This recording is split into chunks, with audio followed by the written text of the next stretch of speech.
गौसे आजम नहीं पैदा हो सकते, मगर इसका भी यकीन है कि हुसैन तो नहीं पैदा हो सकते, मगर गुलाम हुसैन जरूर पैदा हो सकते हैं। बेशक। गौसे आजम तो नहीं पैदा हो सकते, मगर गुलाम गौसे आजम जरूर पैदा हो सकते हैं। बेशक, सुभान अल्लाह। रुपट्टा खोल करके, बालों को खोल करके गांव में घूमने फिरने वाली औरतों के पेट से गुलाम गौसे आजम नहीं पैदा होते। जी बेशक। समझ गए? अपने घरों की औरतों को हराम खिलाने वालों के घरों में वली का जन्म नहीं होता। जिसकी खुराक हलाल होगी और जिसके घर में नेक लोग होंगे, उसी घर में अल्लाह के वली जन्म लेते। बेशक, सुभान अल्लाह। हाँ, अल्लाह ताला सलामत रखे। तो मैं ये अर्ज कर रहा था कि सबसे पहली गोद, सबसे पहला स्कूल और मदरसा माँ की गोद होती है। अगर यहां से सही परवरिश हो गई तो फिर जिंदगी में वो बच्चा कामयाब रहेगा। अल्लाह के नबी सल्लल्लाहु अलैहि वसल्लम फरमाते हैं, एक बाप की तरफ से उसके बेटे के लिए जो सबसे बड़ा गिफ्ट और तोहफा होता है वो बेहतरीन तरबियत होती है। अगर आप अपने बेटे को गिफ्ट नहीं देंगे तो एक बार रोएगा, और बेहतरीन तरबियत नहीं देंगे तो जिंदगी भर खुद भी रुलाएगा और खुद भी रोएगा और आपको भी रुलाएगा। इसलिए हर बाप की यह जिम्मेदारी बनती है कि अपने बच्चों को बेहतरीन तरबियत दो। इजाजत है ना आप लोगों की? अब एक बात बड़ी गौर से सुन लीजिए, उसको तवज्जो से मैं धीरे से सुना देता हूं, उसके बाद इंशाल्लाह आपकी बेदारे जवान रहेंगी तो इंशाल्लाह मैं दिल खोल करके तकरीर करूंगा, और बहुत लंबी चौड़ी तकरीर नहीं मगर दिल लगा कर। वो आपने सुना होगा कि गौसे पाक के वालिद साहब ने नहर में एक सेब बहता हुआ आ रहा था, दरिया में उठा करके खा लिया। तो सुना है ना आपने? वो कोई किस्सा कहानी नहीं है मेरे भाई, वो बुजुर्गों की किताबों में है ना, वो कोई किस्सा कहानी नहीं है मेरी बहन। 3 दिन से रोजे थे हजरत सैयद अबू सालेह मूसा जंगी दोस्त। ये गौसे पाक के वालिद का नाम था सैयद मूसा, और अबू सालेह उनकी कुन्नियत थी, और जंगी दोस्त उनका लक़ब था। असल में वो जंगो जिहाद से बहुत दिलचस्पी रखते थे, इस वजह से जंगी दोस्त कहा जाता है। और बाज बुजुर्गों ने लिखा है कि उन्हें जंगी दोस्त इसलिए कहा जाता है कि वो अपने नफ्स को मारते थे और नफ्स के खिलाफ काम करते थे, है ना। नफ्स कुशी, नफ्स को मारना, नफ्स को मारना बहुत मुश्किल होता है साहब जी, इस वजह से उनको जंगी दोस्त कहते हैं। दरिया में बहता हुआ एक सेब आया, 3 दिन से रोजे से थे, उठा करके खा लिया। अब जब खा लिया तो फिर सोचने लगे कि मैंने मालिक की इजाजत के बगैर खाया है, क्या करूं? तो सोचा चलिए बाग के मालिक से मैं माफी तलब कर लेता हूं। तो दरिया के मुखालिफ समत चलना शुरू किया। चलते रहे, एक बाग दिखाई दिया सेब का, और एक तनावर दरख्त जिसकी शाखें नहर की तरफ झुकी हुई थी और उस पर सेब लगे हुए थे। आप समझ गए, टूट करके नहर में बहा है और वही उठाकर खा लिया था। बाग के अंदर पहुंचे, मालिक कौन है पता चला, इसके मालिक रईस जिलान सैयद अब्दुल्ला सोमई हैं। तवज्जो चाहूंगा, सैयद अब्दुल्ला सोमई पहुंच गए। कहा हुजूर, एक सेब आपके बाग से बहता हुआ निकल गया और मैंने उठा करके खा लिया। हुजूर, मैंने आपकी इजाजत के बगैर खाया है, उसकी माफी तलब करने के लिए आया हूं। तो वो सोचने लगे, या अल्लाह, जिसकी जवानी में तकवे का ये आलम हो, उसके बुढ़ापे में तकवे का आलम क्या होगा। समझ गए, क्योंकि चोर चोर को पहचानता है, डाकू डाकू को पहचानता है, शराबी शराबी को पहचानता है। तो बुजुर्ग कहते हैं, वली रा वली में शनासत, वली वली को पहचानता है। सुभान। कहने लगे, अच्छा तुमने सेब खा लिया था? कहा जी हुजूर, और आपसे माफी तलब करने के लिए आया हूं। कहा हुजूर, मुझे माफ कर दो। कहा अगर तुम सेब की माफी चाहते हो तो 12 साल बाग की मेरी रखवाली करो। एक सेब के चक्कर में 12 साल तक बाग की रखवाली कर रहे हैं, मगर हजरत सैयद अब्दुल्ला सोमई की शक्ल में एक नूरानी बुजुर्ग तरबियत देने वाले मिल गए थे। शौक के साथ 12 साल गुजरे और 12 साल के बाद हुजूर अब तो माफ कर दीजिए। 12 साल पूरे हो गए। कहा माफी चाहते हो? कहा हाँ हुजूर माफी चाहता हूं। कहा ठीक है माफ तो कर दूंगा, लेकिन मेरी एक शर्त और है। क्या शर्त है हुजूर? वो शर्त ये है कि मेरी एक लड़की है, उससे तुम्हें शादी करना है, उससे तुम्हें निकाह करना है। अब सोचने लगे या अल्लाह, यहां तो मैं सेब माफ कराने आया था, शादी करने तो आया नहीं था। कहा हुजूर उसके बगैर कोई चारा नहीं। कहा ना। और नौजवान ये भी सुन ले कि जिस मेरी लड़की के साथ तुझे निकाह करना होगा वो कानों से बहरी है, आंखों से अंधी है, हाथों से माजूर है, लुंजी है, पैरों से लंगड़ी है, उसके साथ तुम्हें निकाह करना है। तो सोच में पड़ गई या अल्लाह, निकाह तो इसलिए होता है ताकि बीवी में खिदमत करे शोहर की। अब जब शोहर ही को बीवी की खिदमत करना पड़े तो निकाह से फायदा क्या? हजरत गिरामी कहा हुजूर उसके बगैर कोई माफी नहीं। कहा ना माफ। कहा हुजूर मुझे कबूल है, देखा भी नहीं और फरमा दिया मुझे, बोलते रहिए थोड़ा बोलिए, देखा भी नहीं और गौसे पाक के वालिद ने कह दिया मुझे कबूल है। और यहां तो 5-5 बार देखकर भी जी नहीं भर रहा है। 5-5 गाड़ियां लेकर के देखने जा रहे हैं गरीबों के घर, फिर खा पी के कहते हैं कि मशवरा करके बताएंगे। ओ बेटे वालों, घमंडियों घमंडियों, तकब्बुर करने वालों, किसी की बेटियों की इज्जत के साथ खेलने वालों, तुम्हें मालूम है कि जब बेटी के लड़की के बाप को जवाब दिए बगैर जब घर से वापस होते हो उसके, तो उसके गरीब बाप के दिल पर क्या गुजरती है? तुम्हें कुछ होश भी है? आओ सीखो अपने बुजुर्गों से।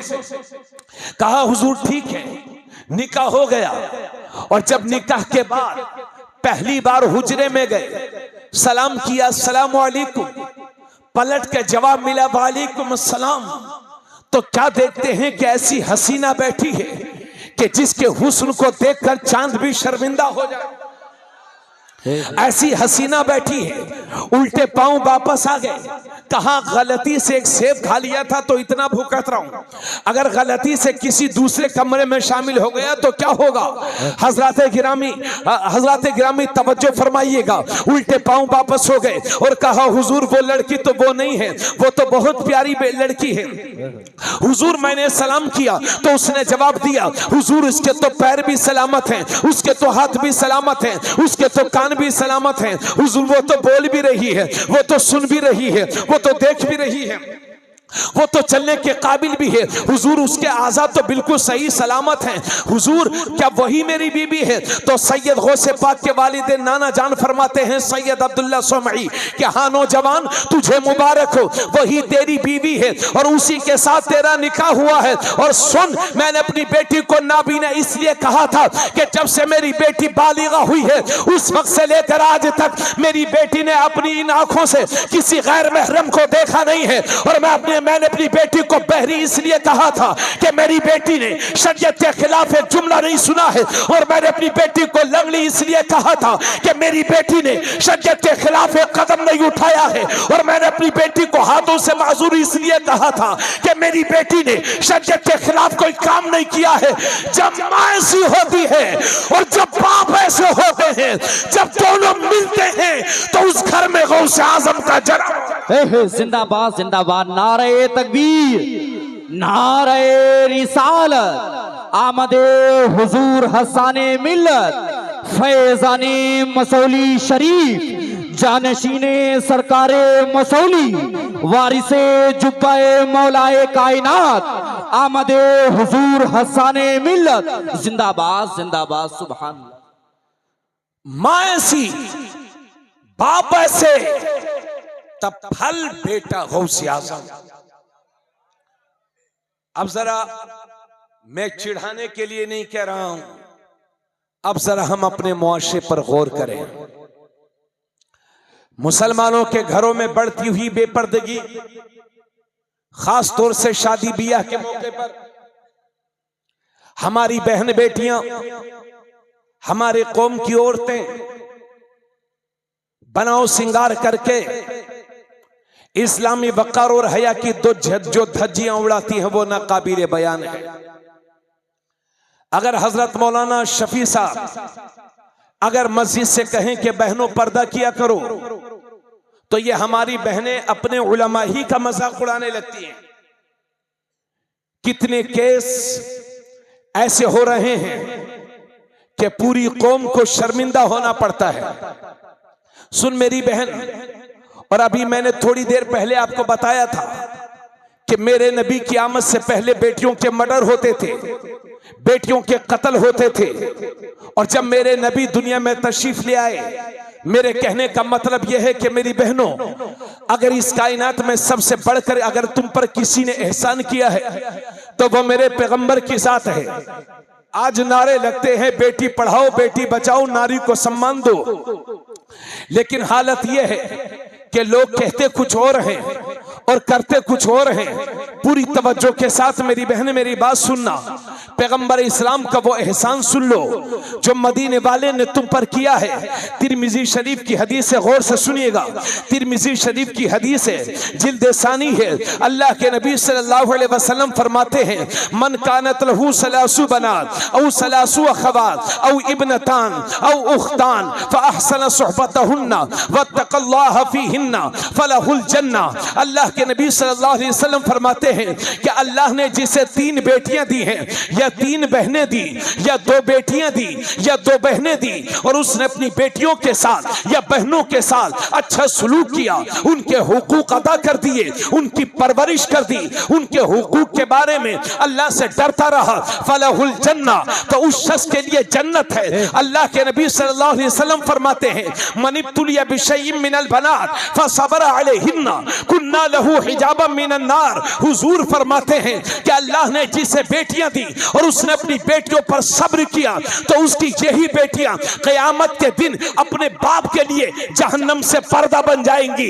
यानी बाप के अमाल इस काबिल होंगे कि जहन्नम में जाएं, लेकिन ये हमारी बेटियां हमें बचा लेंगी, ये हमारी बहनें हमें बचा लेंगी। अल्लाह के नबी ने एक बार दाहिना हाथ उठाया और मेरे नबी ने इरशाद फरमाया, मन आला जारियतैन, जिसने 2 बेटियों की परवरिश की तो वो और मैं जन्नत में इन 2 उंगलियों की तरह करीब करीब होंगे। सुभान अल्लाह सुभान अल्लाह।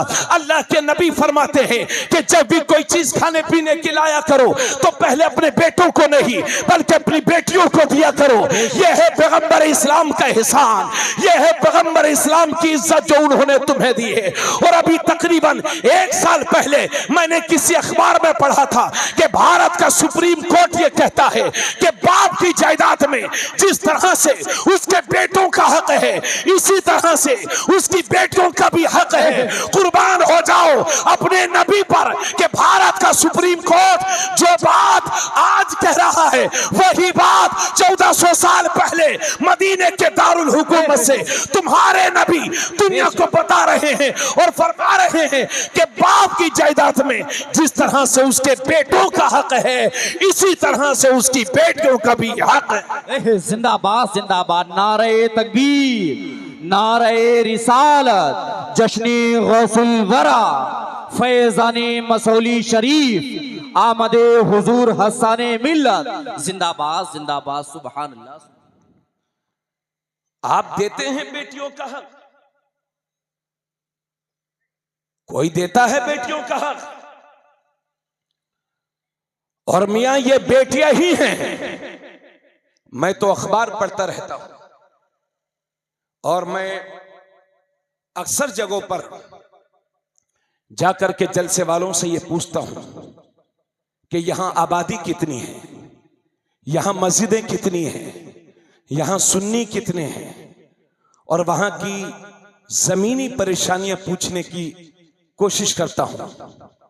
तो अक्सर जगहों पर यह शिकायत मिलती है कि हजरत कुछ औरतों के बारे में जरूर कह दीजिएगा, है ना, क्योंकि मैंने बताया ना आपको कि बच्चों का सबसे पहले स्कूल और मदरसा मां की गोद होती है। जी मुअज़्ज़ज़ सामीन, मैं अक्सर अखबार पढ़ता हूं तो मैं अखबारों में पढ़ता रहता हूं कि बेटे ने बाप की हत्या कर दी, और जब उस न्यूज की डिटेल में जाइए, उस खबर की तफसील में जाइए, तो हमको ये पढ़ने को मिलता है कि बेटे ने बाप की हत्या इसलिए कर दी कि बाप ने जायदाद में हिस्सा देने से अपने बेटे को मना कर दिया था।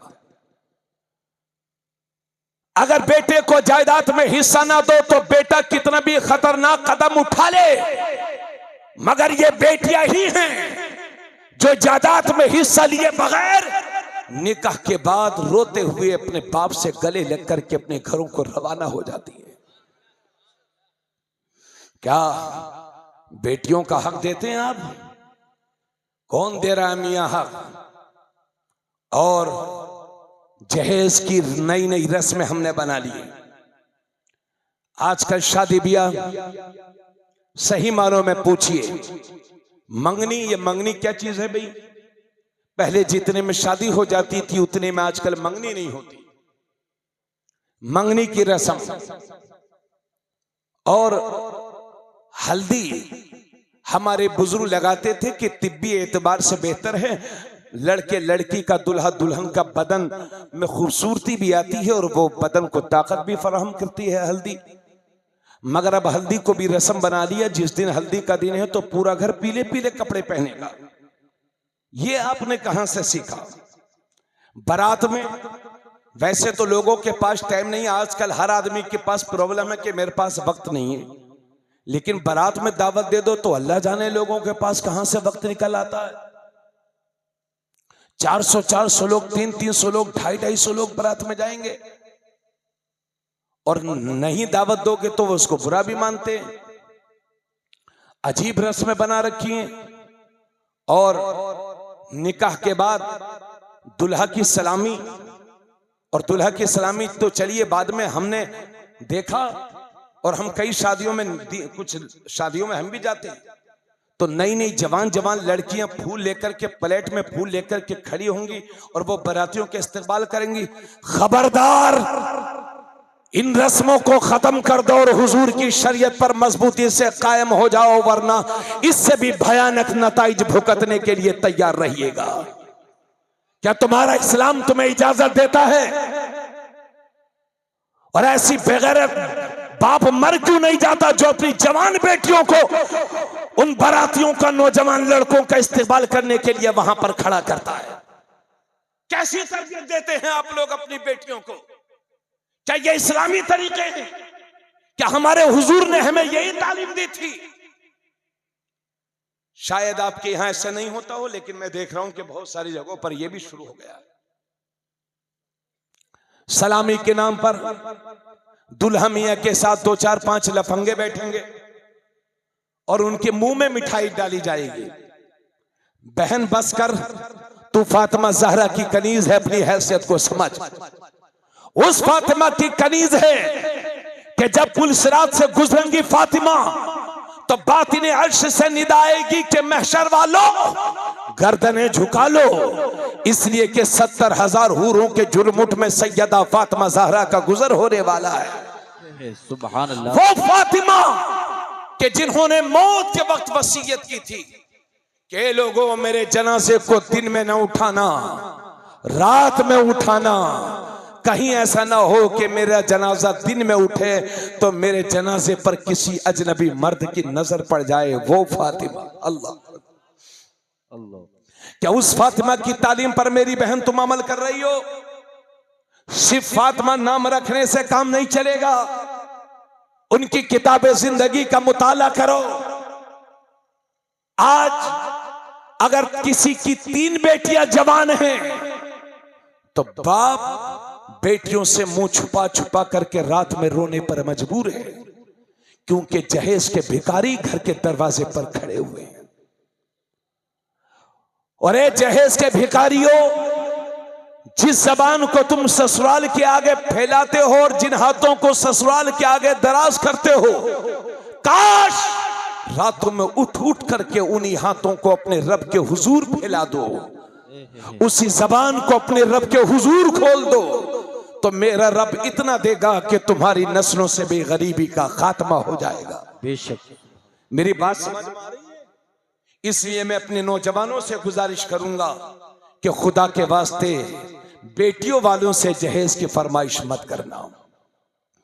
और गैरतदार बाप से अर्ज करूंगा, आज हम लोग अखबार पढ़ते हैं, बरेली शरीफ जो हमारा सुन्नी मरकज है, सुन्नियों का मरकज है, मगर उसको बदनाम कराने की इतनी कोशिश की जा रही है कि अल्लाह अल्लाह की पनाह।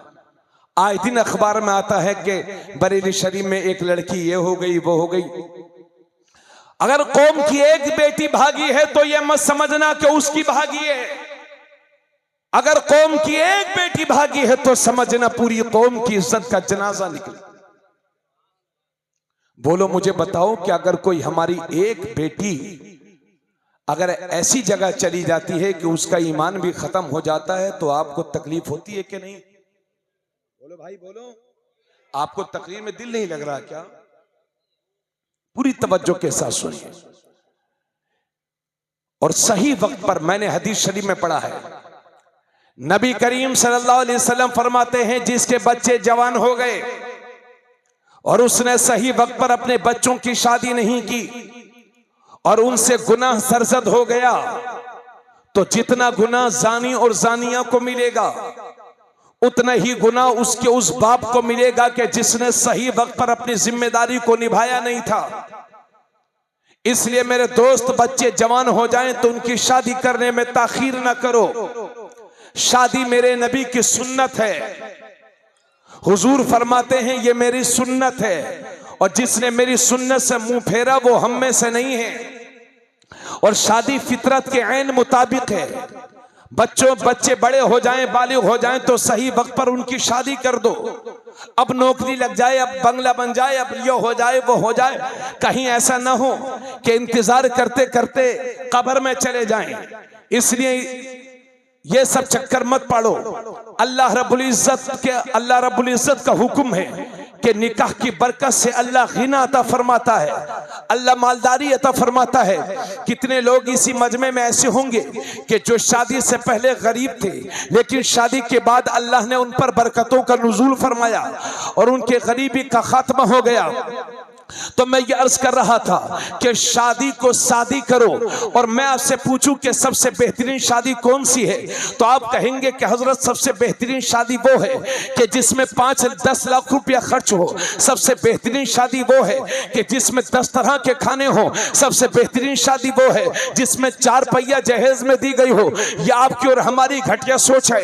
अल्लाह के नबी फरमाते हैं, इन्ना अज़मन निकाह बरकतन ऐसरुहु मूना। हुजूर फरमाते हैं बेशक सबसे ज्यादा बरकत वाली शादी वो है जो कम से कम खर्च में मुनक्किद हो जाए। बेशक, जिंदाबाद जिंदाबाद, सुभान अल्लाह सुभान अल्लाह। बात समझ में आ रही है मेरी? अगर इजाजत हो तो एक हदीस और पेश कर दूं? नहीं। और एक बात और सुन लो, अल्लाह के नबी सल्लल्लाहु अलैहि वसल्लम फरमाते हैं, मन तमस्सका बिसुन्नती इंदा फसाद उम्मती फलहु अजरु मियति शहीद। हुजूर सल्लल्लाहु अलैहि वसल्लम फरमाते हैं कि जिसने मेरी उम्मत के बिगाड़ के वक्त मेरी किसी सुन्नत को जिंदा किया, यानी ऐसी सुन्नत को जिंदा किया कि जिस पर अमल करना लोगों ने छोड़ दिया हो, उसे बोलते हैं मुर्दा सुन्नत। हुजूर फरमाते हैं जिसने मेरी उम्मत के बिगाड़ते वक्त मेरी किसी मुर्दा सुन्नत को जिंदा किया तो अल्लाह उसे 100 शहीदों का सवाब अता फरमाएगा। और दूसरी हदीस में है, आका फरमाते हैं जिसने मेरी किसी मुर्दा सुन्नत को जिंदा किया गोया कि उसने मुझे जिंदा किया। सुभान। और जिसने मुझे जिंदा किया क़यामत के दिन जन्नत में वो मेरे साथ दाखिल होगा। सुभान अल्लाह सुभान अल्लाह। ये फरमाते हैं मेरे नबी। तो आओ सुन्नत सीखो, सुन्नत। ये तिरमिजी शरीफ की हदीस है, कोई किस्सा कहानी की किताब नहीं है। सुनना मेरी बहन बड़ी तवज्जो से। अल्लाह के नबी सल्लल्लाहु अलैहि वसल्लम फरमाते हैं, अअलिनु हाज़न निकाह वजअलूहु फिल मसाजिद। मेरे नबी फरमाते हैं निकाह जब भी करो तो ऐलान करके करो, छुप करके निकाह न करो। ऐलान करके निकाह करो और निकाह को मस्जिदों में मुनक्किद किया करो। ये तिरमिजी शरीफ की हदीस है, कोई किस्सा कहानी की किताब नहीं। हजरात गिरामी, हालांकि मसला ये है कि शराइत पा लिए जाएं तो निकाह यहां भी हो जाएगा, शराइत पा लिए जाएं निकाह समंदर में भी हो जाएगा, हवाई जहाज में भी हो जाएगा, झोपड़ी के नीचे भी हो जाएगा, 10 लाख का होटल बुक कराइए वहां भी हो जाएगा। शराइत पा लिए जाएं, आप जहां चाहें निकाह कर सकते हैं, मगर मेरे नबी फरमाते हैं निकाह मस्जिद में मुनक्किद करो। और मस्जिद में निकाह करना सुन्नत है हुजूर की, क्योंकि मस्जिद में जब निकाह होगा तो उसके 3 सबसे बड़े फायदे होंगे। सबसे बड़ा फायदा यह होगा कि अक्सर लोगों का निकाह जिंदगी में एक बार होता है, बार बार नहीं। तो हुजूर फरमाते हैं इस निकाह को मस्जिद में मुनक्किद करो, क्योंकि जब निकाह मस्जिद में होगा तो तुम्हारे निकाह में कोई नापाक शामिल नहीं होगा, सिर्फ पाक लोग शामिल होंगे। और दूसरी बात यह है, निकाह के बाद जो हजारों रुपयों के पटाखे फोड़े जाते हैं वो नहीं फूटेंगे। तीसरी बात यह है कि निकाह के बाद जब काजी इस्लाम या इमाम मोहतरम या आलिम दीन दुआ करता है तो हदीस में लिखा है कि मुसलमान जब मस्जिद में दुआ करते हैं तो साथ में अल्लाह के फरिश्ते भी आमीन कहा करते हैं। सुभान अल्लाह, जिंदाबाद जिंदाबाद। कोई साहब नारा लगाएं बीच में से। सुभान अल्लाह, माशाअल्लाह, अल्लाह अकबर, अल्लाह। जिंदाबाद जिंदाबाद जिंदाबाद जिंदाबाद जिंदाबाद जिंदाबाद जिंदाबाद अल्लाह। अभी 2 महीने पहले मैंने नानपारा की एक बहुत बड़ी मस्जिद है, राजा मस्जिद, उसमें तकरीबन 4-5 हजार नमाजी नमाज पढ़ लेते हैं। एक दिन, इधर सुन लीजिए मेरी बात, एक दिन जुम्मे के दिन 2-3 महीने पहले शादियों का मौसम था और मैंने शादी पर तकरीर की और लोगों को बताया कि लोगों फजूल खर्ची बंद करो और अपनी शादियों को सुन्नत रसूल की रोशनी में मुनक्किद करो। तो 2 दिन के बाद, यह हदीस मैंने वहां भी सुनाई थी, 2 दिन के बाद नानपारा के एक वार्ड मेंबर मुझे मिलते हैं, मेरे घर के सामने से गुजर रहे थे। उन्होंने मुझे देखा तो चले आए, मुझसे कहने लगे, खैरियत के बाद मुझसे कहने लगे हजरत मैंने अपनी बीवी से वो बात कह दी है। मैंने कहा कौन सी बात? तो मुझसे कहने लगे हजरत आपने जो जुम्मे के दिन बताया था कि मस्जिद में निकाह करो, मेरे 2 लड़के हैं और मैंने अपनी बीवी से कह दिया है कि एक लड़के का निकाह तुम अपनी मर्जी से कर लेना, लेकिन एक लड़के का निकाह मेरी मर्जी से, अगर मैं जिंदा रहूं तो और ना रहूं तब भी, एक लड़के का निकाह मेरी ये वसीयत है कि तुम मस्जिद में मुनक्किद करवाना। जब ऐसे लोग अमल करते हैं तो तबलीग करने का जज्बा पैदा होता है। इन नौजवानों में तुम्हें दावत देता हूं, आओ इस दुनिया की शरारतों को छोड़ो और आओ अपने नबी के दीन में आकर के पनाह ले लो और हुजूर की सुन्नतों को फॉलो करो, हुजूर की सुन्नतों को अपनाओ, है ना। अगर मस्जिद का अदब कर सकते हो, मस्जिद में शोर गुल ना हो, तो निकाह के लिए सबसे बेहतरीन जगह मस्जिद है ना। तो आप ख्वाहिशें तो बहुत रखते हैं, आप शौक बहुत रखते हैं कि मेरी शादी होगी तो मैं जलसा कराऊंगा, मेरी शादी होगी तो मैं ऐसे करूंगा। और बहुत सारे लोग ऐलान करते हैं मेरी शादी होगी तो डीजे बाजा। और एक दिन इमरान भाई, एक दिन मैं जा रहा था तकरीर करने के लिए जिला बहराइच शरीफ में कहीं पर, तो मैंने देखा कि रास्ते में मैं अपनी गाड़ी में था और पीछे बैठा हुआ था। मैंने देखा कि चंद लड़के खड़े हैं और कुछ औरतें लाइन लगा के बच्चों को गोद में लिए बैठी हैं। मैंने सोचा क्या मामला है।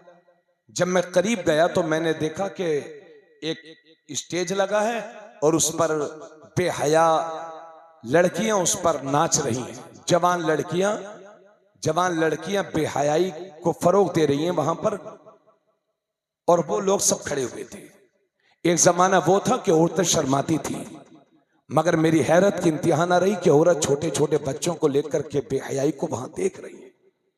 मैं बड़ा, मुझे अपने आप में शर्मिंदा हुई, मुझे शर्मिंदगी हुई और मैं सोचने लगा या अल्लाह हम क्यों जलसों में जाते हैं? ऐसी तकरीरों से क्या फायदा जो हमारी कौम सुधर न सके। और उस वक्त मुझे बहुत अफसोस हुआ जब मेरी गाड़ी कुछ आगे बढ़ी तो मैंने देखा कि एक मोटरसाइकिल पर जश्न ईद मिलादुन नबी का झंडा लगा है। अल्लाह अकबर, जश्न ईद मिलादुन नबी के झंडे और ये अमल अजीब आलम है। अरे हमारा तो पहले से बैंड बाजा बजा पड़ा है, मस्जिदों पर हमला है, मदरसों पर हमला है, वक्त की जमीनें जो हमारे बुजुर्गों ने हमारे लिए खानकाहों मस्जिदों मदरसों के लिए जमीनें वक्फ कर दी थी उसको छीनने की तैयारी है। अब और क्या चाहिए?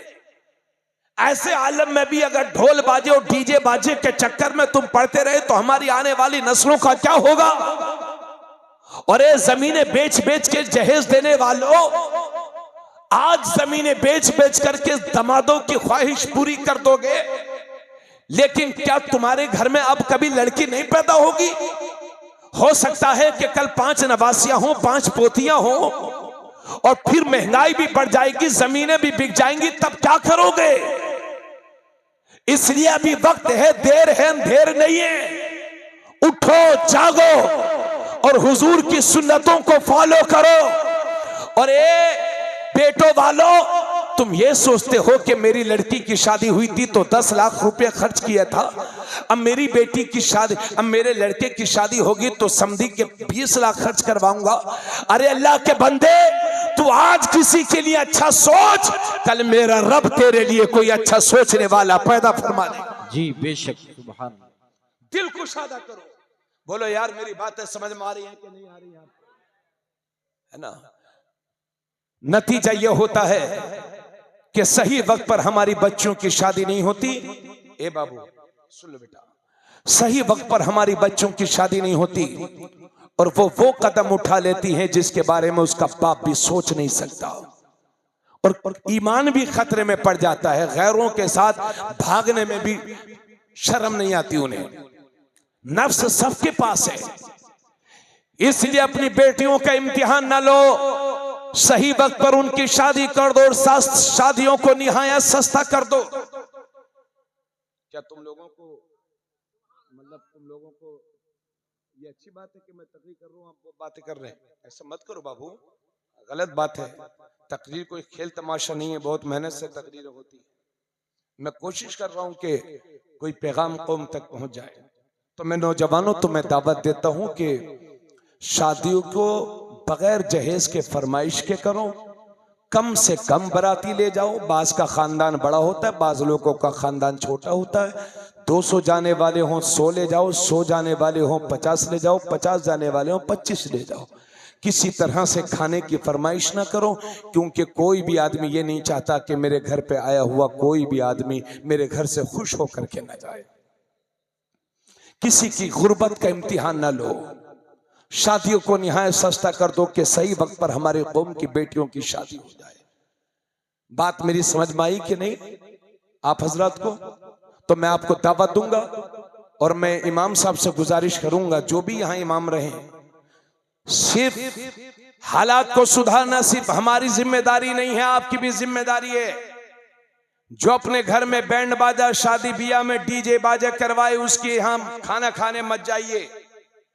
आप नहीं जाएंगे तो कल को किसी को हिम्मत नहीं होगी, लेकिन वो बेहयाई को फरोग देगा और पूरा गांव उसके घर पहुंच जाएगा खाने के लिए, तो उसका दिल तो और मोटा हो जाएगा। इसलिए मेरे दोस्त सपोर्ट कीजिए, मुआशरे की बेहतरी के लिए सपोर्ट कीजिए।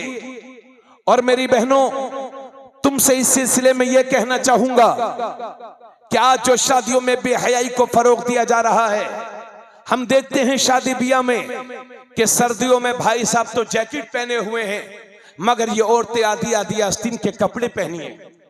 इनसे कहो कि बहन पर्दा किया करो, तो किसी की नहीं सुनती, ना बेटे की सुनती, ना शोहर की सुनती है, ना भाई की सुनती है।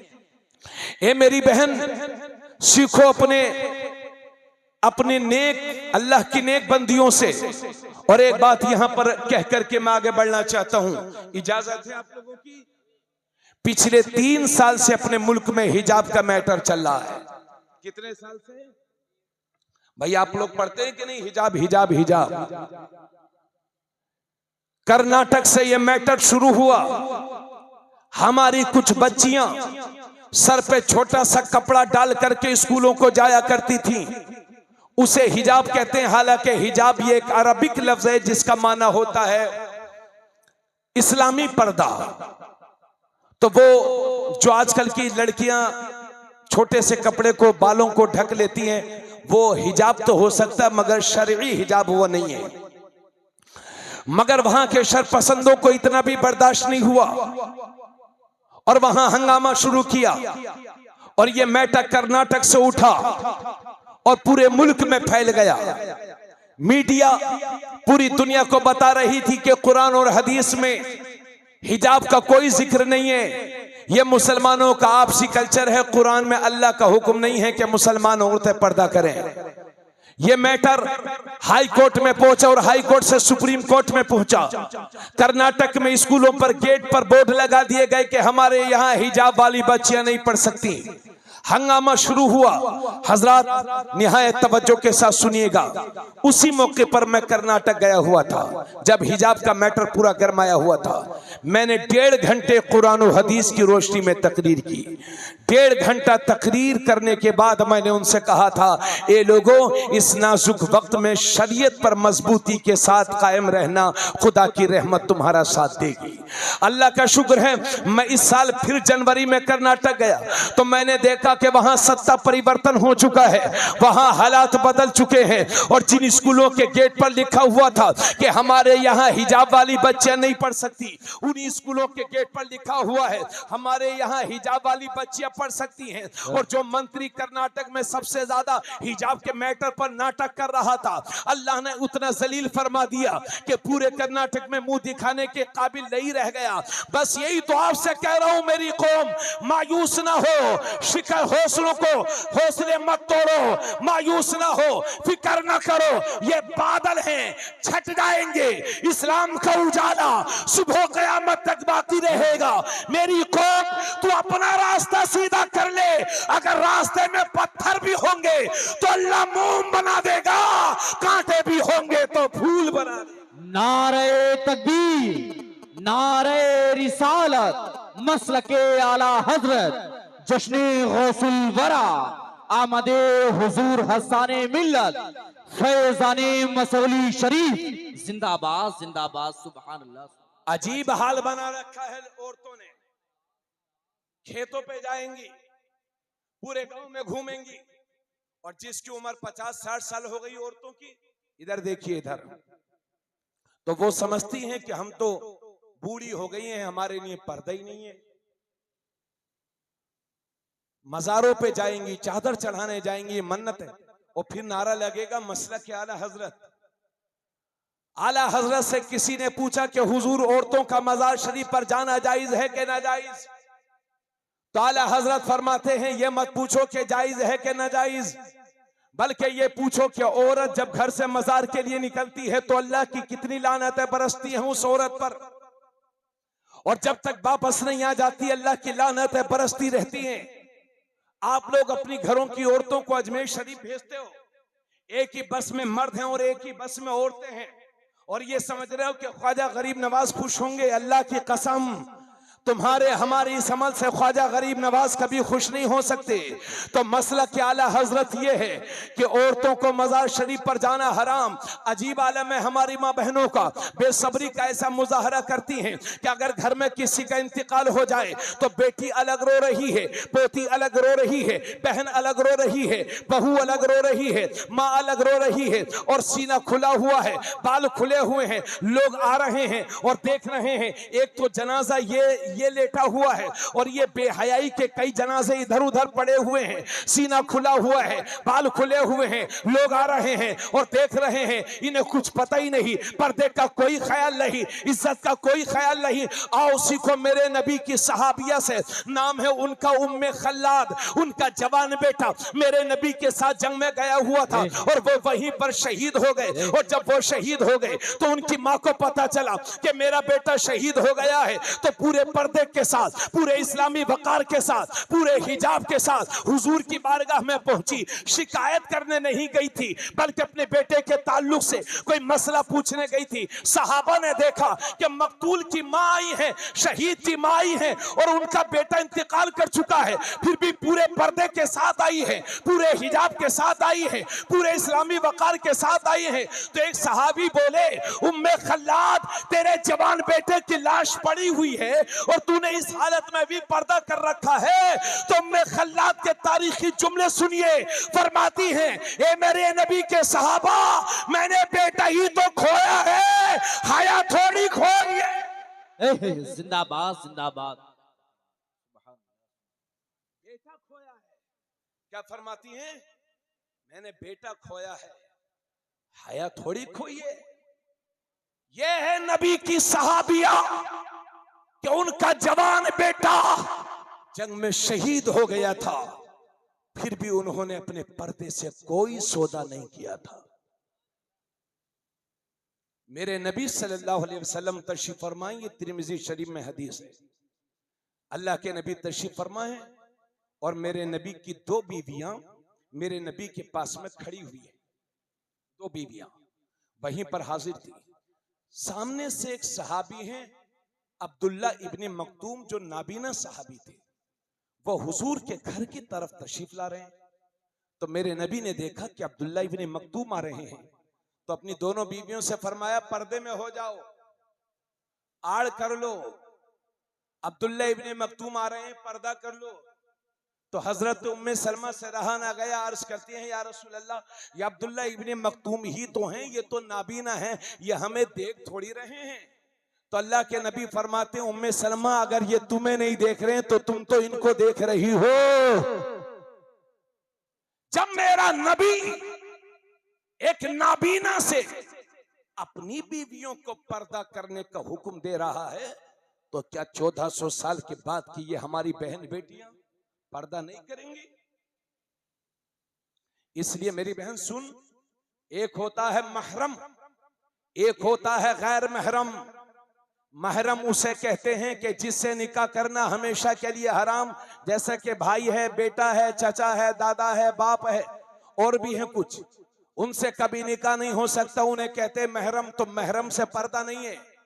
और गैर महरम वो है कि जिससे निकाह हो सकता, औरत का जिससे निकाह हो सकता, वो सब के सब गैर महरम, और हर गैर महरम से पर्दा जरूरी है। इसलिए मैं गुजारिश करता हूं, मेरी बहन, आधी आधी आस्तीन के कपड़े पहनना छोड़ दो। बगैर, अगर शरई जरूरत पड़े तो घर से पर्दे के साथ निकलो, बगैर बुर्के के ना निकला करो। और मेरे भाई, गरीबी बुरी चीज है, बेसब्री बुरी चीज नहीं। गरीबी बुरी चीज नहीं है, बेसब्री बुरी चीज है। मैंने तो गौसे पाक की माँ की बात आपको बताई। मैं छोटा सा मौलवी हूँ। मेरी माँ 37 साल मेरे बाप के निकाह में रही, दोनों का इंतकाल हो गया। मेरा खेत 1-1.5 किलोमीटर है। मेरे वालिद साहब 37 साल की मुद्दत में 2 या 3 बार मेरी माँ को अपनी साइकिल पर बिठा करके पर्दे के साथ अपना खेत दिखाने के लिए ले गए थे। उसके बाद पूरी जिंदगी मेरी माँ कभी नहीं गई। मेरे गांव की और औरतें भी, आजकल गांव में औरतें मजदूरी करती हैं। मेरे बाप ने गुर्बत में भी मेरी माँ को मजदूरी करने नहीं भेजा, क्योंकि जब खेत जाएगी तो बेपर्दगी होगी। अल्लाह का कर्म हुआ, मेरे वालिद ने गरीबी बर्दाश्त की, मगर मेरी माँ को बेपर्दगी का शिकार नहीं बनाया। अल्लाह का शुक्र है कि मेरी माँ ने 2 बेटों को जन्म दिया और अल्लाह ने दोनों को आलिम दीन बनाया है। सुभान अल्लाह। और इल्म की बरकत से अल्लाह ने हमारी रोजी रोटी का भी इंतजाम फरमा दिया। ए लोगों, यही आपसे कह रहा हूं कि अपने घरों पर कंट्रोल करो।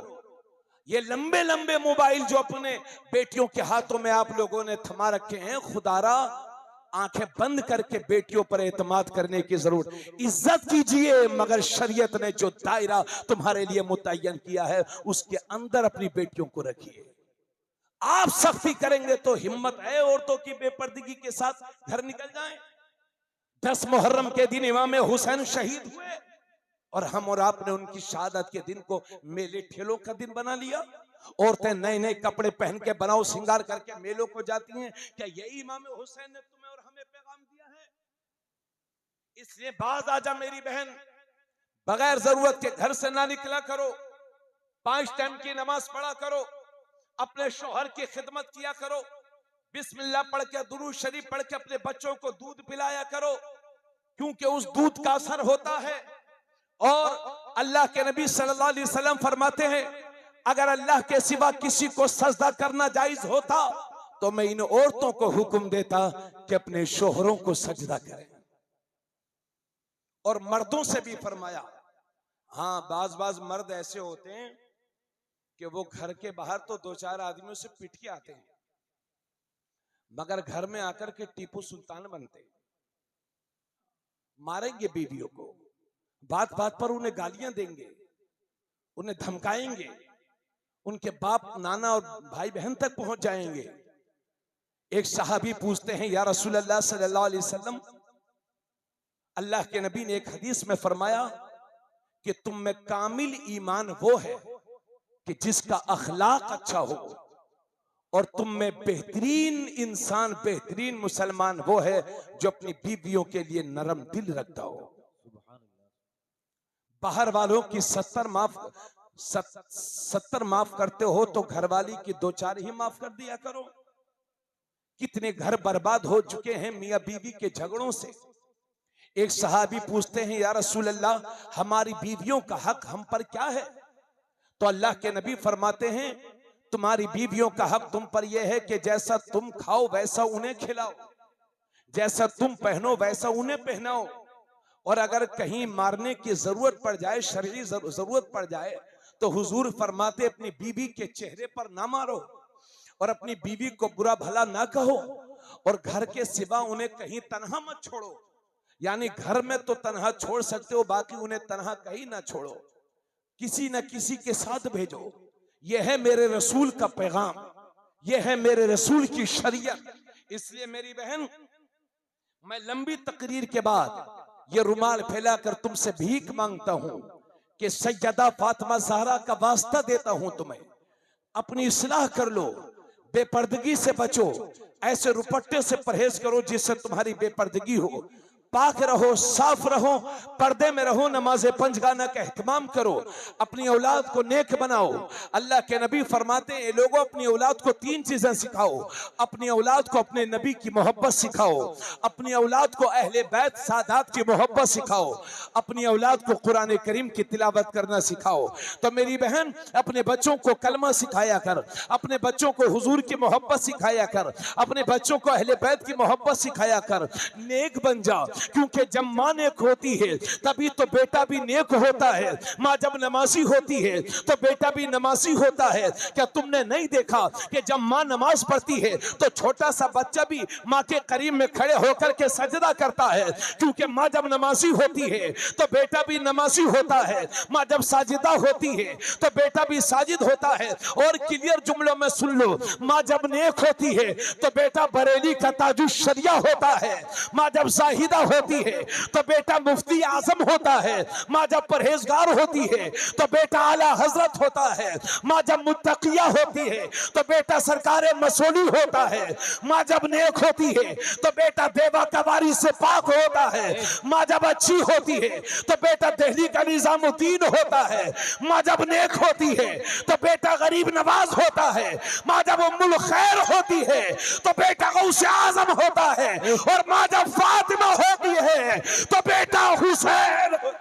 नारे तकबीर, नारे रिसालत, मसलके आला हजरत, आमदे हुजूर हसाने मिल्लत, फैजाने मसौली शरीफ, जिंदाबाद जिंदाबाद। सुभान। बात मेरी समझ में आ रही है? नहीं बताओ, जलसा करने से यही फायदा होता है। बाज लोग होते हैं वो कहते हैं क्या फायदा, मौलवी क्या सुनाएगा, मौलवी सुनाएगा। 2 कलमे सुन लो तो उन्हें 2 कलमे याद नहीं होते हैं। चंदा मांगो तो तरह तरह के बहाने। हमें मालूम है कि तुम चंद जलसों में तुम्हारा पैसा जलसे में देने के लायक ही नहीं है। कमेंट करते हैं लोग कि क्या फायदा जलसे से। जलसे से फायदा होता है उनको जिनके लिए अल्लाह चाहता है, जिनकी नीयत अच्छी होती है। यहाँ पर हमारे कितने बुजुर्ग आए हुए हैं जो बुढ़ापे की उम्र में यहाँ बैठे हैं, खुले आसमान के नीचे बैठे हैं। ये मेरी बहनें, आप तो सुबह सोकर उठोगे, अल्लाह करे कि आप नमाज पढ़ें, उसके बाद सो जाएंगे। कोई 11 बजे, कोई 10 बजे, कोई 12 बजे उठेगा, कोई 9 बजे उठेगा, खाना खा के फिर असर तक सोएगा। ये हमारी बहनें रात भर यहाँ जागेंगी, सुबह बच्चों के लिए खाने पानी का नाश्ते का इंतजाम करेंगी, दिन भर आपके घरों का ख्याल करेंगी, आपका भी ख्याल करेंगी। इसलिए चंदा ना देना हुआ करे। उन्होंने, इमरान भाई ने कोई मुझसे शिकायत नहीं की है और ना मैं किसी शिकायत पर कान धरता हूं, मगर हर जगह ऐसे 2-4 लोग होते हैं कि वो ना खुद कुछ करते हैं ना किसी को कुछ करने देते हैं और हौसलों को तोड़ते हैं। हौसलों को तोड़ने का काम ना किया करो, बल्कि अपनी कौम के नौजवानों को हौसला दिया करो। अल्लाह तुम्हें सलामत रखे। बात समझ में आ गई आपकी? मैं थोड़ी देर जिक्र गौसे पाक कर दूं, क्योंकि बहुत लंबा वक्त हो जाता है, बात कहां से शुरू होती है और कहां पहुंच जाती है। खैर, अल्लाह ताला सलामत रखे। बस थोड़ी सी देर में आप हजरात को और आपके गोशे गुजार हूं आपके सामने।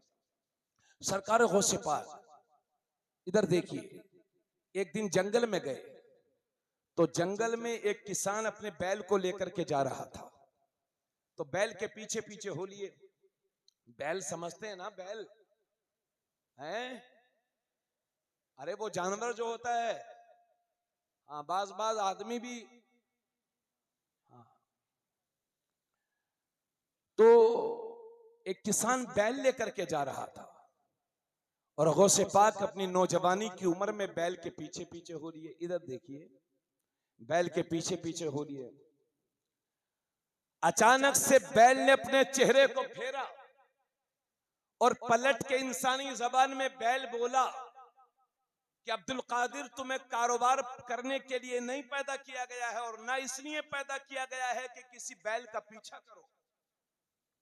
सरकार गौसे पाक तशरीफ ले आए। जैसी बैल की आवाज सुनी तो चले आए अपने घर। वो 9 जिलहिज्जा का दिन था। वो दिन था जिस दिन हुज्जाजे किराम मैदान अरफात में जमा होते हैं। इधर देखो यार, 9 जिलहिज्जा का दिन, घर की छत पर खड़े हो गए तो गौसे आजम फरमाते हैं कि जब मैं अपने घर की छत पर खड़ा हुआ सूबा जिलान में, तो मुझे अपने घर की छत से मैदान अरफात के हुज्जाजे किराम नजर आ रहे थे। वो गौसे आजम अपनी माँ के आगोश, अपनी माँ के करीब बैठ गए और जब ये बैल ने ये बात कही, अपनी माँ से कहने लगे, माँ मैं पढ़ने जाऊंगा। कहां जाएगा बेटा?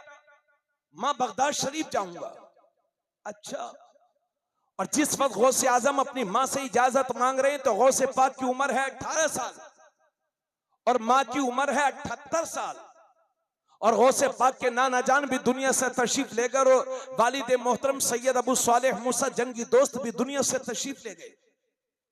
न बाप उनके हैं, न शोहर उनके हैं, और 78 साल माँ के सामने 18 साल नौजवान अगर कहीं इतना लंबा सफर की इजाजत चाहे तो आप समझ सकते हैं कि माँ पर क्या गुजरेगी।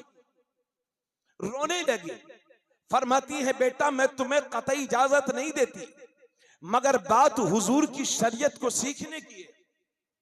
जाओ बेटा, तेरी माँ तुझे इजाजत देती है।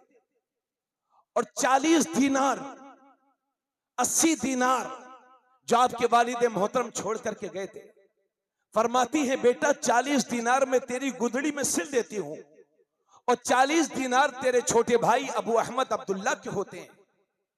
यह इंसाफ है दोनों भाइयों के लिए, एक मां का। उसके बाद फरमाती हैं, बेटे जा तो रहे हो मगर यह सोच के जाना कि तुम मुझे आखिरी बार और मैं तुम्हें आखिरी बार देख रही हूं। मालूम नहीं जिंदगी में फिर दोबारा कभी देखना नसीब हो या ना हो।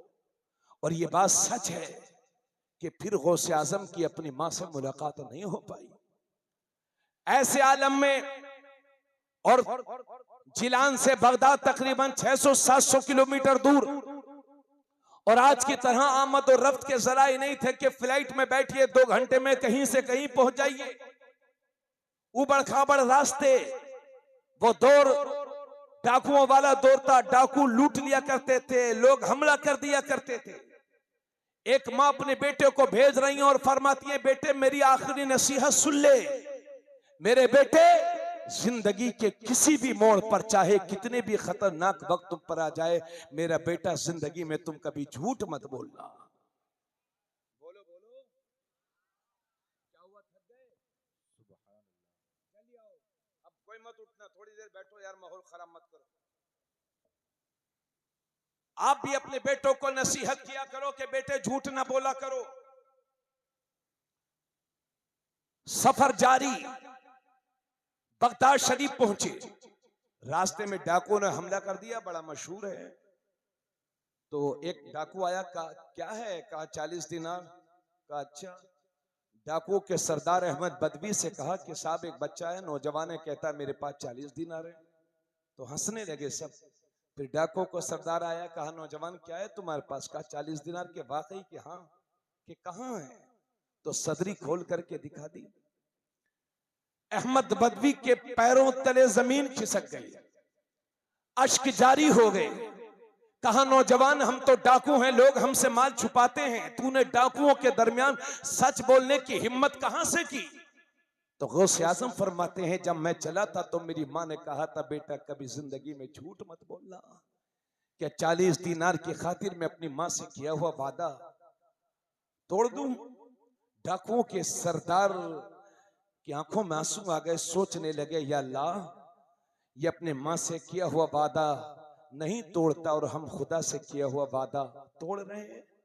उसी वक्त तौबा की और उस काफिले के सारे लोगों का माल वापस किया। 40 डाकू थे। गौसे आजम फरमाते हैं ये पहली जमात थी जिन्होंने मेरे हाथों पर तौबा करके सच्चे पक्के मुसलमान बन गए थे। सुभान अल्लाह। नोट पर लिखा होता है कि सच की जीत होती है। घनश्यामपुर वालों में एक बात कह रहा हूं, कल गौसे आजम ने सच बोला था तो डाकू कलमा पढ़ के सच्चा मुसलमान हो गए थे। अगर तुम भी सच बोलना शुरू कर दो तो इंशाल्लाह ये सारी कायनात तुम्हारी अजमत को सलामी पेश करेगी। बेशक, सुभान अल्लाह।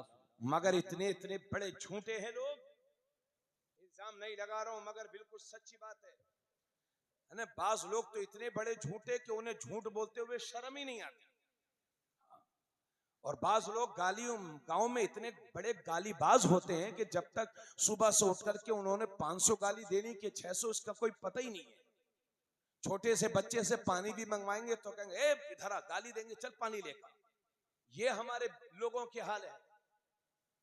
मोमिन को गाली देना फिस्क है।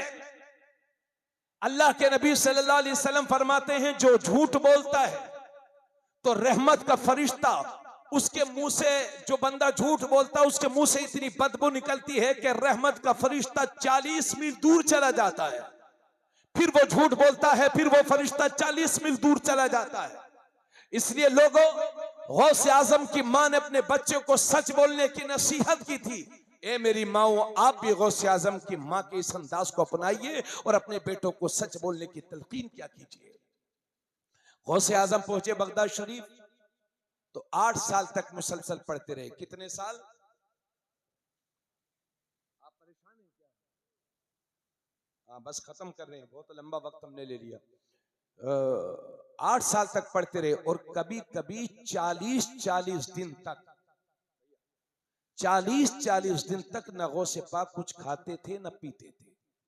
और कभी कभी मालूम है दरियाए दज्जला के किनारे सूखे पत्ते, जो पत्ते होते ना घास के, वो खा करके मेरे गौस काम चलाया करते थे। 40-40 दिन तक कभी दिन में पढ़ते और रातों में जंगलों में निकल जाते और अल्लाह अल्लाह करते रहते थे। एक जुब्बा, ऊनी जुब्बा था, उसे पहना करते थे और तकिए की जगह सर के नीचे ईंट लगा लिया करते थे। और जब कभी भी बहुत ज्यादा परेशान होते तो पढ़ते फइन्ना मअल उसरि युस्रा, इन्ना मअल उसरि युस्रा। गौसे पाक फरमाते हैं कि इल्म हासिल करने के सिलसिले में जितनी परेशानियां अब्दुल कादिर ने उठाई हैं, अगर इतनी परेशानी किसी पहाड़ पर भी टूट पड़ जाती तो पहाड़ का सीना भी रेजा रेजा हो जाता। आज तुम्हारे पास सारी सहूलतें, अच्छे मकान हैं, रोशनी का इंतजाम है, जाने के लिए बाइक है, खाने का बेहतरीन इंतजाम है, फिर भी नहीं पढ़ रहे हो। ये लोगों, आने वाला वक्त इल्म का वक्त है, सत्ता की चाबियां उसी कौम के हाथों में होंगी जिस कौम के नौजवानों के पास इल्म होगा।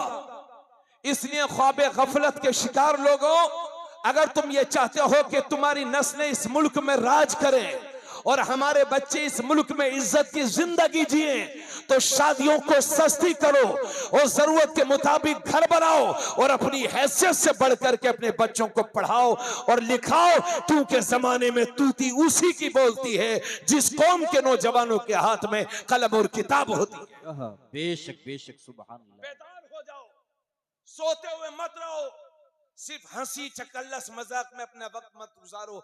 बहुत नाजुक दौर से गुजर रहे हैं हम और आप।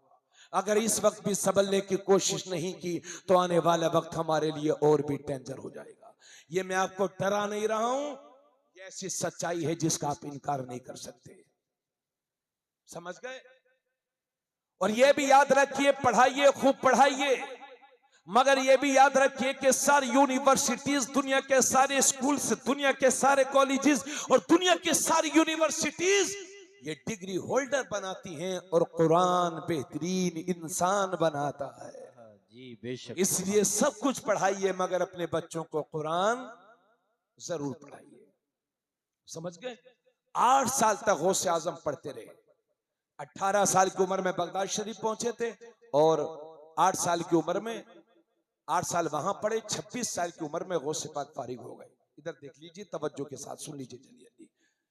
26 साल की उम्र में फारिग हो गए और तारीख बताती है कि गौसे आजम जब पढ़ लिख करके फारिग हुए तो इस रूए जमीन पर, इस नीले आसमान के नीचे गौसे पाक से बड़ा आलिम दीन दुनिया में कहीं मौजूद नहीं था।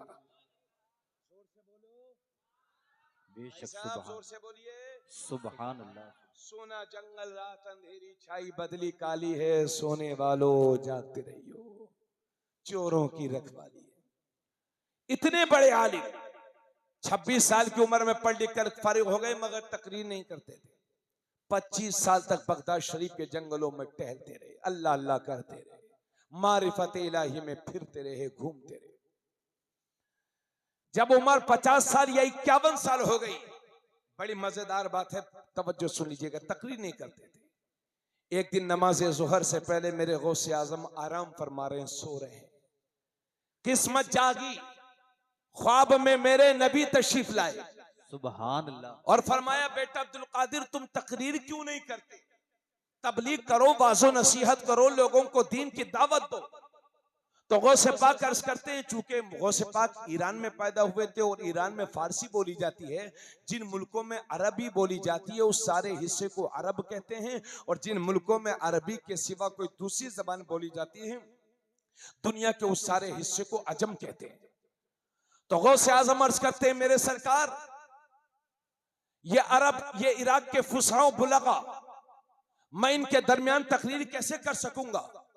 या रसूल अल्लाह सल्लल्लाहु अलैहि वसल्लम, ये फसीह व बलीग अरबी बोलने वाले मेरी तकरीर कैसे सुनेंगे? अल्लाह के नबी फरमाते, बेटा अब्दुल कादिर, मायूस ना हो, मुंह को खोल। हमें आप भी खोल लीजिए, बेटा मुंह को खोल। और जब गौसे आजम ने मुंह को खोला तो मेरे नबी अपना लुआब शरीफ देते हैं। एक बार थूक, थूक शरीफ लुआब बोलते हैं उसको, लुआबे दहन। एक बार बोलो सुभान अल्लाह, सुभान, 2 बार सुभान, 3 बार सुभान, 4 बार सुभान, 5 बार सुभान, 6 बार सुभान, 7 बार सुभान। वो मेरे नबी का लुआब कि अरब के खारी कुएं में एक बार डाल दे तो हमेशा के लिए उस कुएं का पानी मीठा हो जाए। वो लुआब के मौला अली की दुखती आंखों पर एक बार लगा दे तो जिंदगी में दोबारा कभी आंखों की तकलीफ मौला अली को ना हो। वो लुआब जिस होश को 7 बार दिया होगा उसकी जबान का आलम क्या होगा? सुभान अल्लाह, सुभान। 7 बार मेरे नबी ने अपना लुआब दिया। नमाज जोहर पढ़ाई और जोहर के बाद तकरीर करना चाहते थे, फिर इस्तिगराकी कैफियत तारी हो गई। अब की बार मौला अली तशरीफ लाए, फरमाते, बेटा हुजूर ने जो हुक्म दिया है उसको पूरा करो और मुंह को खोलो। अब हजरत गौसे आजम मुंह को खोलते हैं, हजरत अली अपना लुआब दे रहे हैं। 1 बार, 2 बार, 3 बार, 4 बार, 5 बार, 6 बार, बस नबी ने 7 बार, मौला अली ने 6 बार। तो गौसे आज़म अर्ज करते हैं हुजूर नबी ने तो 7 बार दिया था, आपने 6 ही बार क्यों? तो हजरत अली फरमाते हैं बेटा वो नबी है, मैं उनका उम्मती हूँ, वो आका है, मैं उनका खादिम हूँ, वो मखदूम है, मैं उनका खादिम हूँ। बेटा मैंने इसलिए 6 बार दिया ताकि 7 बार दे दूं तो कहीं अदद में शुबा ना हो, अदद में बराबरी का शुबा ना हो जाए, कहीं 7 बार देने में अदद में बराबरी का शुबा ना हो जाए, इसलिए 6 बार दे रहा हूं। मुझे कह लेने दो कि जब मौला अली जैसी जात नबी के बराबर नहीं हो सकती तो जिला शाहजहांपुर का कोई आधे पजामे का मौलवी नबी के बराबर नहीं हो सकता। बेशक, जिंदाबाद जिंदाबाद, सुभान अल्लाह सुभान अल्लाह। इन आधे पजामे वालों से भी बचाओ अपने बच्चों को। बहुत शादी ब्याह कर रहे हो वहाबियों में। हाँ, उसके बाद कहते हो हजरत तकरीर कर दो, वहाबियत बहुत फैल रही है। शादी आप करें, तकरीर हम करें। उस लखपति सड़े हुए वहाबी से वो गरीब मजदूर अच्छा है जो मेरे नबी का सच्चा आशिक है। बेशक, इसलिए अपनी बेटियों के निकाह सुन्नी घरों में करो। समझ गए? देने वाली जात अल्लाह की है। हाँ, लखपति भी कभी कर्जपति हो जाता है, वो कर्जपति करोड़पति हो जाते हैं।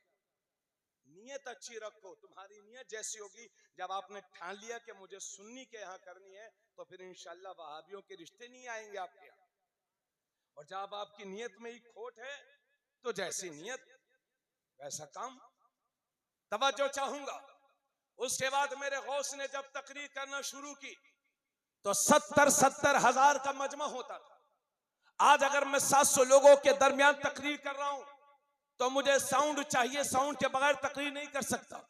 मगर मेरे गौस 70 हजार के मजमे को तकरीर करते थे और मजमे में 400 लोग कलम लेके बैठते थे जो मेरे गौस की तकरीरों को लिखा करते थे। और मैंने तो तारीख में यहां तक पढ़ा है कि जब मेरे गौस बगदाद में तकरीर करते थे तो दुनिया के जिस हिस्से में अल्लाह के नेक बंदे मौजूद होते थे वहीं पर वो गौसे आजम की तकरीर को नोट किया। और कभी कभी मजमे से, जलसे के बाद कभी कभी मजमे से कई लाशें उठती थी जिन पर अल्लाह के खौफ से मौत तारी हो जाए।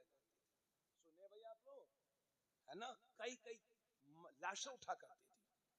हाँ, और मेरे गौस रोजाना तकरीर नहीं करते थे, रोजाना तकरीर नहीं करते थे। हफ्ते में 3 दिन तकरीर करते थे। जुमे के दिन, जुमे से पहले, इतवार के दिन सुबह को और मंगल के दिन शाम के वक्त में 3 दिन तकरीर। 521 हिजरी से लेके 561 हिजरी तक मुसलसल 40 साल गौसे आजम ने तकरीर किए, लेकिन 3 दिन करते थे। और 528 हिजरी से 561 हिजरी तक, गौर से सुनिएगा, बहुत मालूमाती गुफ्तगू है। मुसलसल 33 साल मेरे गौस ने मदरसे में बैठ करके पढ़ाया है। एक सब्जेक्ट नहीं, 13 सब्जेक्ट्स रोजाना गौसे आजम पढ़ाया करते थे। जुमे के दिन के सिवा हर दिन वो पढ़ाया करते थे। 13 सब्जेक्ट्स। और इसमें कोई दोराई नहीं है, ये बिल यकीन है कि 10-10 हजार तलबा आज से 800 साल पहले मेरे गौस के मदरसे में पढ़ा करते थे। और मैं दावे के साथ कहता हूं कि आज पूरे भारत के अंदर जितने भी बड़े बड़े मदरसे हैं, सारे मदरसे मिलकर के 3000 अच्छे आलिम हर साल फारिग नहीं कर पाते। मगर मेरे गौस का मदरसा इतना बड़ा था कि हर साल 3000 आलिम मेरे गौस के मदरसे से फारिग हुआ करते थे। तो जिस मदरसे में इतना पढ़ाया जाता हो, जिस मदरसे में इतना सिखाया जाता हो, उस मदरसे की शान क्या होगी?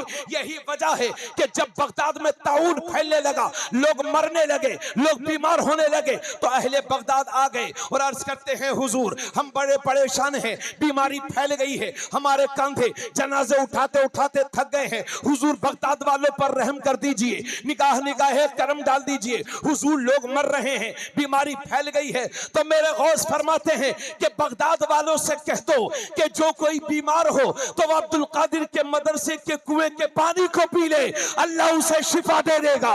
लोगों से कह दो कि जो कोई बीमार हो तो वह अब्दुल कादिर के मदरसे की घास को चबा ले, अल्लाह उसे शिफा दे देगा। 400 साल पहले मदीने में मेरे नबी ऐलान करते हैं कि जो मेरे रोजे पर आ गया वो जन्नती है।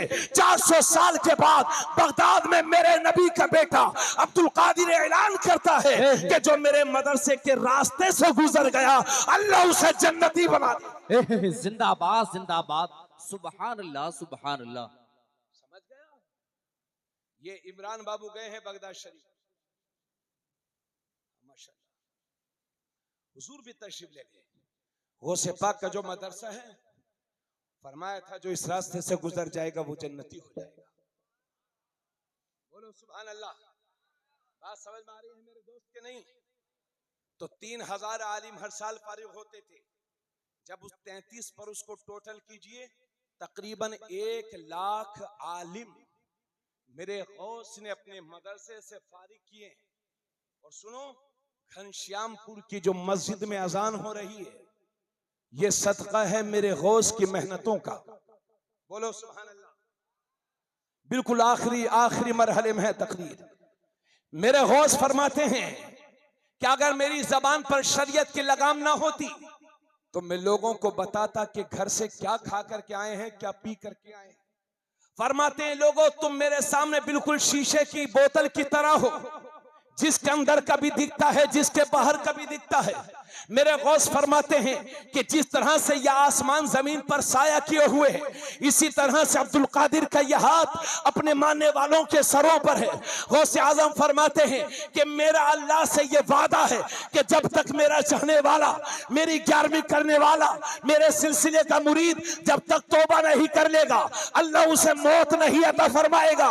गौस पाक फरमाते हैं अगर मेरा चाहने वाला कोई जहन्नम में भी चला जाएगा तो अब्दुल कादिर का यह हाथ उसे जहन्नम से निकाल करके बाहर। नारे तकबीर, नारे रिसालत, जश्ने गौसे आजम, फैजाने गौसे आजम, फैजाने मसौली शरीफ, आमदे हुजूर हसाने मिल्लत। भाई जिंदाबाद जिंदाबाद। और बस थक गए आप लोग, मुझे मालूम है। गौसे पाक की आखिरी उम्र के 15 साल वो गुजरे हैं। इधर देखें सब लोग, ए बाबू खुदारा इधर तवज्जो कर लीजिए, बहुत मेहनत से बोला जाता है। गौसे पाक की जिंदगी के आखिरी 15 साल वो गुजरे हैं कि ईशा की नमाज पढ़ के एक पैर का सहारा लेकर खड़े हो जाते थे और रुकू में तब जाते थे जब एक कुरान करीम तिलावत करके खत्म कर लिया करते थे। 40 साल तक ईशा के वुजू से फजर की नमाज पढ़ी है मेरे गौस ने। तो आप कम से कम ईशा की वुजू से फजर नहीं सही तो ईशा के वुजू से ईशा पढ़ लिया करो, फजर के वुजू से फजर। इतना तो कर ही लोगे। हाँ, सिर्फ बिरयानी बनाने से मेरे गौस खुश नहीं होंगे जब तक कि उनकी तालीम पर अमल नहीं करोगे। समझ गए भाई? और अल्लाह ने उन्हें वो मर्तबा भी नवाजा कि एक बार मिंबर पर बैठे, फरमाया कदमी हाज़िही अला रक़बत कुल्ली वली किल्ला, मेरा ये कदम हर वली की गर्दन पर है। तो 313 औलिया किराम मजमे में बैठे थे, है ना, सब ने गर्दनें झुका दी। और कुछ लोग तो आगे चले गए और गौसे पाक का कदम उठा के अपनी गर्दन पर रख लिया। हुजूर, हमारी गर्दनों पर नहीं बल्कि आपके कदम हमारी आंखों पर भी हैं, हमारे सरों पर भी है। सुभान अल्लाह। और मैंने तो यहां तक पढ़ा है कि जब मेरे गौस ने बगदाद में फरमाया कि मेरा ये कदम हर वली की गर्दन पर है, तो दुनिया के जिस जिस हिस्से में अल्लाह के वली मौजूद थे सबने अपनी गर्दनों को वहीं झुका दिया। जो वली अपनी माँ के पेट में थे, पेट के अंदर, उन्होंने माओ की पेट में अपनी गर्दनों को झुका दिया। जो वली अपनी माओ की गोद में दूध पी रहे थे, उन्होंने माओ की गोद में अपनी गर्दनों को झुका दिया। और जवानी के वक्त में उसी वक्त खुरासान की पहाड़ी पर ख्वाजा गरीब नवाज चिल्ला कर रहे थे। उन्होंने वहां सुना तो अपनी गर्दन इतनी झुका दी कि ये पेशानी जमीन से मिल गई।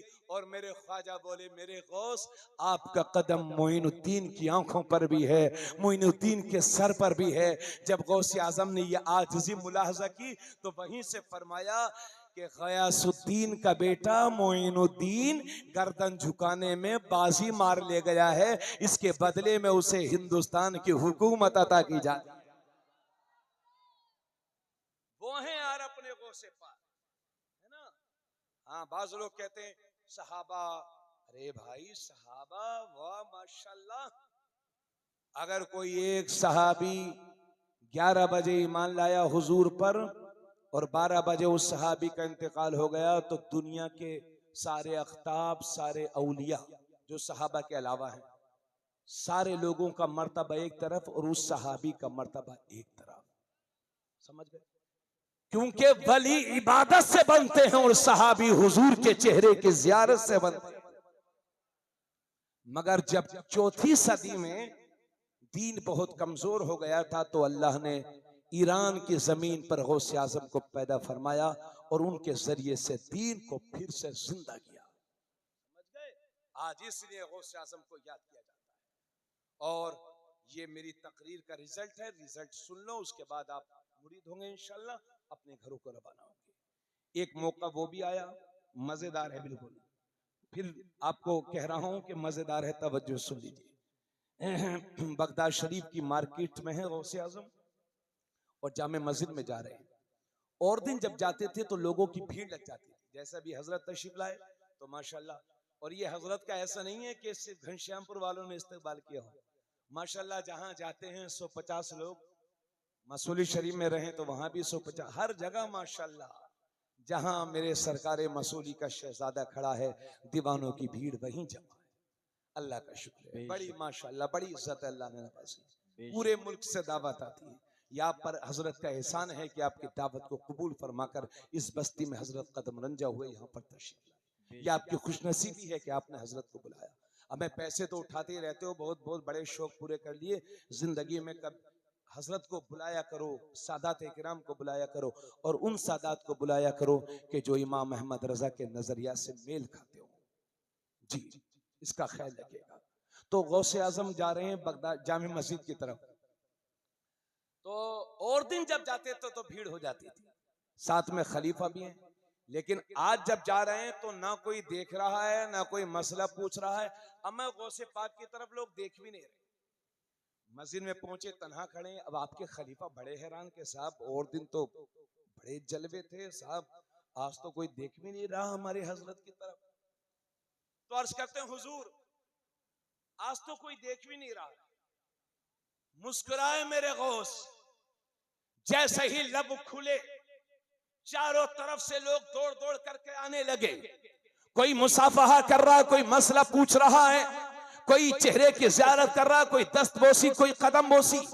उसके बाद भीड़ इतनी बढ़ गई कि खलीफा साहब के लिए खुद खड़े होने के लिए जगह न रही। अब खलीफा साहब खुद परेशान। उस मौके पर मेरे गौस ने तारीखी जुमले इरशाद फरमाए थे, फरमाया था, ये लोगों, अल्लाह ने अपने बंदों के दिलों को अब्दुल कादिर की मुट्ठी में दे दिया है। मैं जब चाहता हूँ लोगों की तवज्जो अपनी तरफ खींच लेता हूँ और जब चाहता हूँ तो उनकी तवज्जो अपनी तरफ से हटा देता हूँ। तो एक घनश्यामपुर में जश्न गौसुल कराने वालों, करने वालों, मेरा यकीन है, और ये जलसे में आने वालों, मेरा यकीन है कि तुम यहाँ खुद नहीं आए हो, मेरे गौस ने तुम सबको बुलाया है। और ये जलसा कराने वालों, ये जलसा तुमने खुद नहीं किया है, मेरे गौस ने तुम सबसे करवाया। बेशक बेशक, सुभान अल्लाह सुभान अल्लाह। 91 साल तक वो दुनिया में रहे और 11 या 17 इसी महीने की 11 या 17 तारीख को